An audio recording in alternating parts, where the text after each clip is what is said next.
Keeping your levels, that's something people talk about a lot in golf. Is it right or is it rubbish? I'm joined by Dr. Rob. Thank you so much for joining me, as always. Keeping your levels, talk to me a bit about that, Rob. So Martin, I think it's an ill-conceived concept to try to stay completely level during the golf swing, and it's definitely not what good players do. Good players change a little bit during their swing. For example, on the backswing, most of them drop down a little bit as they load into their legs, and as they turn their left shoulder or their lead shoulder down a little bit. Sort of a little compression almost? Yeah. And then in transition, the really good players sink down just a fraction more. The squat move that Tiger used to be expert at, and then Rory McIlroy the same. They use this movement to generate some force from the ground to help them create speed and energy. So if someone did actually manage to stay perfectly level, they're actually giving up distance. Oh, definitely giving up distance, yeah. And I think the worst thing, though, is to be lifting up out of your posture. Okay. That would be even worse than just staying level, because now we're losing the coil and the ability to generate energy through pushing against the ground. Well, you've put me in the Matrix 4 suit. I'm loaded up again.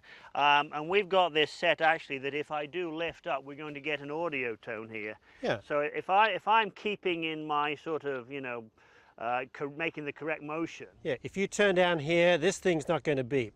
But if you come back to set up there, Martin, and if you, for example, kind of turn level with your shoulders, and this thing beeps to tell you that's not what you should be doing. Yeah. All right? So a good cue for you might be left shoulder down towards the golf ball, and then you could put the shaft across your chest like this too, so that you could feel like it.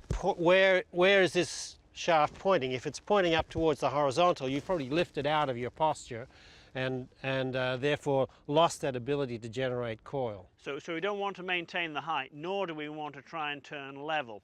Well, let me hit one here, because a lot of times I am prone to rather lifting. I know certainly in my youth I was a bit of a lifter, but I felt I got out of that by, as you said, turning the shoulders on more of a tilt, keeping some side bend. I'm going to talk about that in a moment. Let's see what I've got here. Hopefully there'll be no beeping on the backswing. Might be some in the follow through though, but here we go. So no beeping on the backswing. Not my very best, but not to worry. So good on the backswing and downswing, no lifting there. Of course, as you finish the shot, you're going to come up and stand up, and so that's why the beep came on afterwards. But this would be a very good way for you to generate a feel for loading up, staying in the shot, like staying compressed, and then lifting up as you create the energy for impact. So one drill the viewers can do at home, in the very unlikely event they haven't got a suit like this with feedback. One drill they could do is turn the shoulders on a steeper plane to avoid that lifting. I gave you my 3-iron because I thought it was time we'd had something to do. What else could you do? So if you have someone who can work here with you, put this just at the level of the head, and that way you get a sense of moving away from this slightly on the backswing. So I might even move down a little bit. Yep.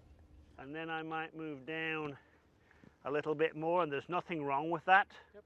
And now I'm going to sort of push up with the left leg, and then eventually I am going to come up at the very, very end of the swing. That's right. Okay, well if you can tee me one more up, please, Rob.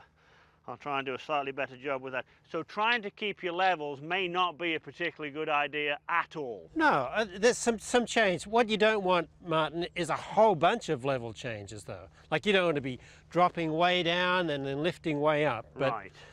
You know, within an inch or two is fine. But my feeling here is going to be as if you were holding a club above my head.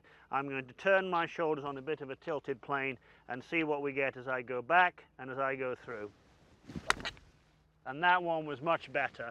Felt a bit freer with that one. That was pretty straight at it, actually. So there you have it. Turning level, keeping your heights. No, you don't want to do that. Came from the horse's mouth himself, Dr. Rob Neal, an expert in biomechanics.